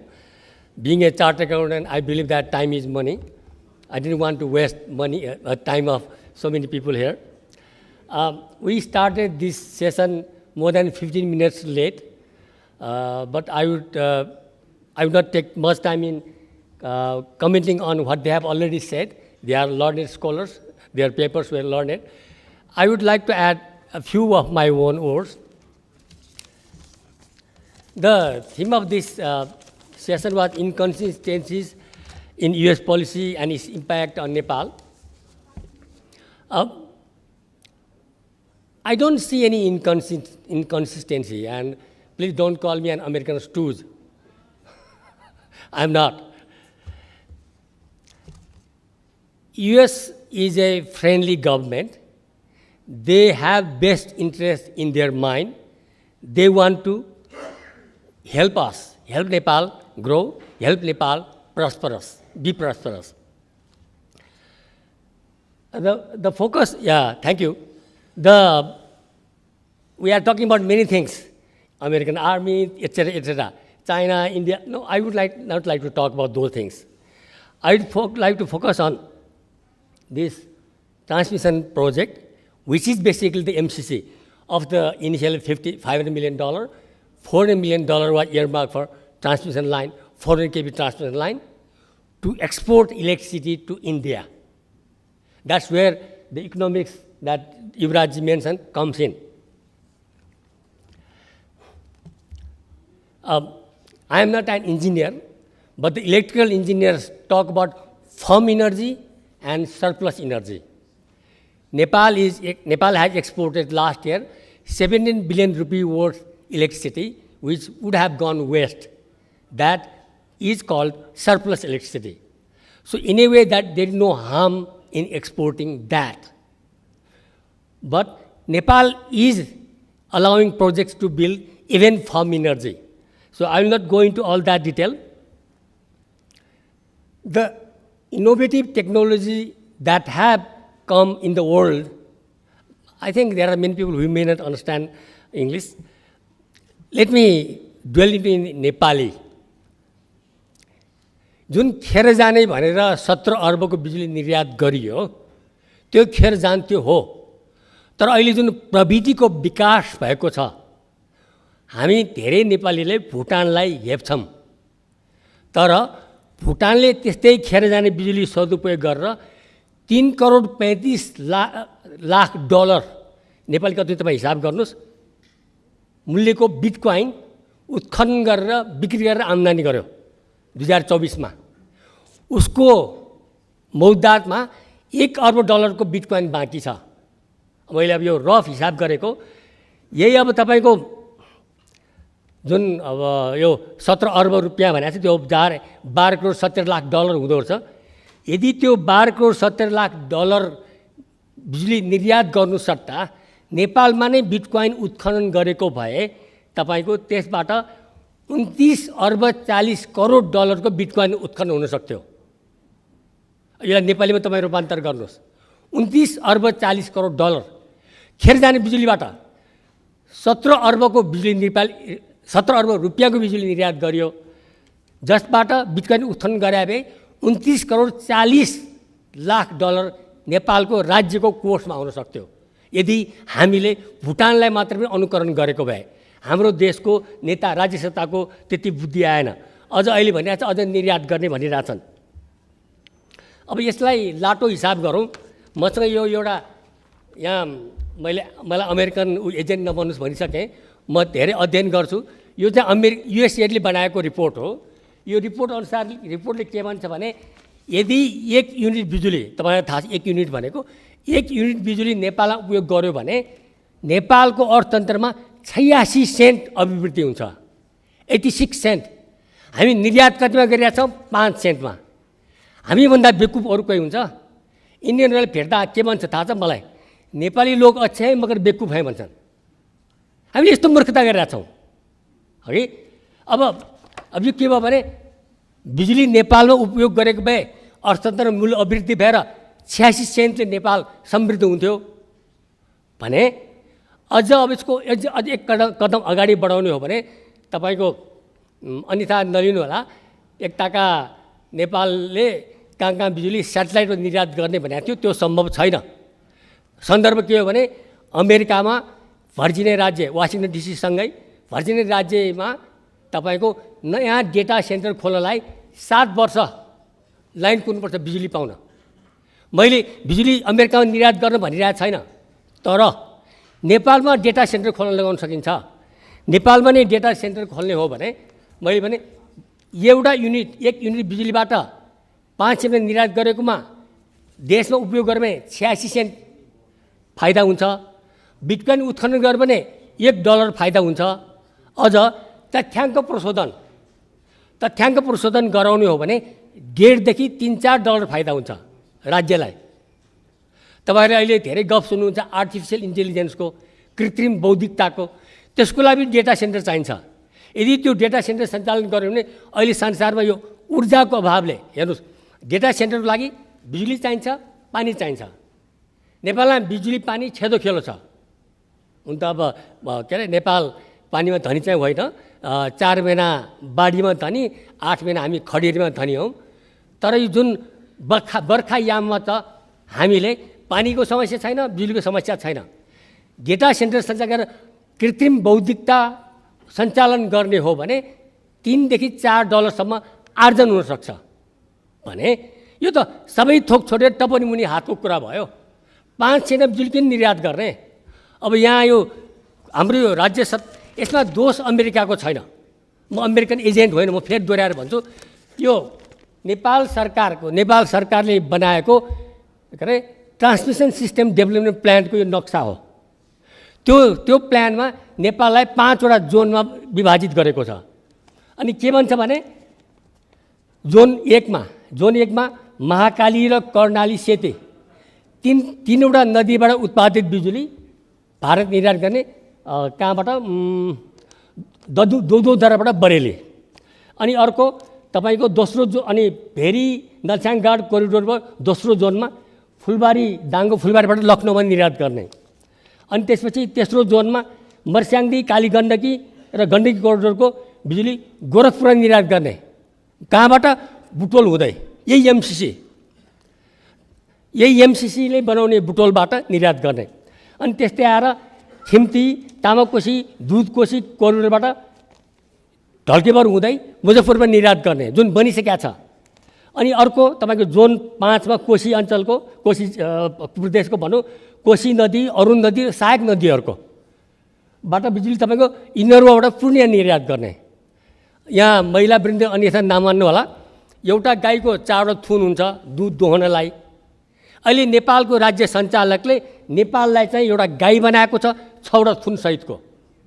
भारतले बसेर नेपालको दुध दोहन गर्छ देशको विकास नगरेर। अहिले यो एक विज्ञहरू के भन्छन् भने नेपालमा बिजुलीको माग छैन। मैले माग त देखाएँ नि, तपाईँ उद्योग औद्योगिकरण गर्न सक्नुहुन्न, रोजगारी सृजना गर्न सक्नुहुन्न, उत्पादन वृद्धि गर्न सक्नुहुन्न, छोडिदिउँ त्यो। तपाईँको ट्रान्समिसन लाइन छैन त्यो पनि छोडिदिउँ। जहाँ तपाईँको जलविद्युत गृह बन्छ त्योसँगै एउटा डेटा सेन्टर खोल्नुहोस्। थप ट्रान्समिसन लाइन चाहिएन, बिजुली त्यहीँबाट भइहाल्यो, पानी त्यहीँ भइहाल्यो। त्यसबाट तपाईँको बिटकोइन उत्खनन गरेर $1 1 युनिटको डेटा के अरे तथ्याङ्क प्रशोधन गरेर $1.5-2। अझ तपाईँको आर्टिफिसियल इन्टेलिजेन्स सञ्चालन गरेर $3-4 आम्दानी हुन्छ भने यो दोष अमेरिकाको होइन, दोष नेपालको राज्य सञ्चालकको हो, नेपालको कार्यपालिका, नेपालको व्यवस्थापिका। अब यसमा अब न्यायपालिका पनि सँगै, किनभने न्यायपालिकामा हाम्रा मित्रहरूले रिट दर्ता गरेका थिए, त्यो राम्रो सुनवाई भएन, फैसला पनि भएन क्या अरे। त्यसैले नेपालको राज्य सत्ता नै को सोचमा देशलाई कसरी समृद्ध पार्ने भन्ने आएको छैन। दुर्भाग्यपूर्ण अवस्था यो हो। अनि दोष अमेरिकाले किन दिने? उसलाई अनुदान दिनु थियो, नेपाललाई अनुग्रहित पार्नु थियो, 50 करोड डलर दिन्छु भने 55 करोड डलर दिने भयो। तर अवस्था के भयो?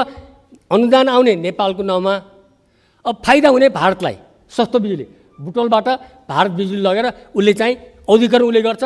अनि यो डेटा सेन्टरको सन्दर्भमा एउटा अन्त्यमा थप्न चाहन्छु, तपाईँहरूले मुकेश अम्बानीको नाउँ धेरै सुन्नुभयो होला पक्कै पनि, रिलायन्स ग्रुपको अनिल अम्बानीको कुरा गरेर होइन, अहिले जेलमा जाँदैछ। मुकेश अम्बानीले गुजरातको जामनगरमा संसारको सबभन्दा ठुलो डेटा सेन्टर सञ्चालन गर्दैछ। अब त्यो के हुन्छ?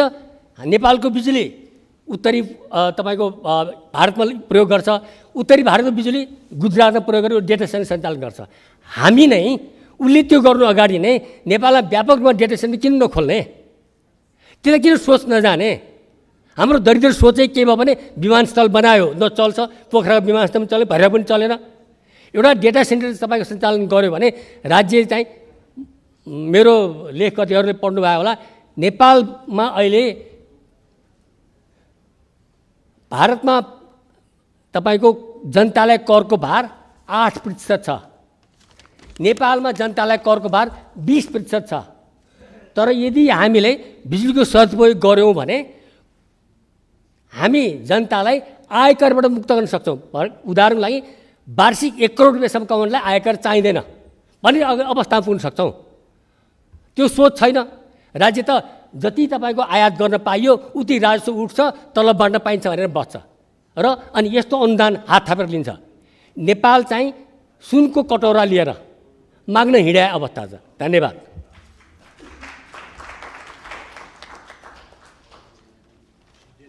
अब सकियो। धन्यवाद यहाँको धैर्यको लागि।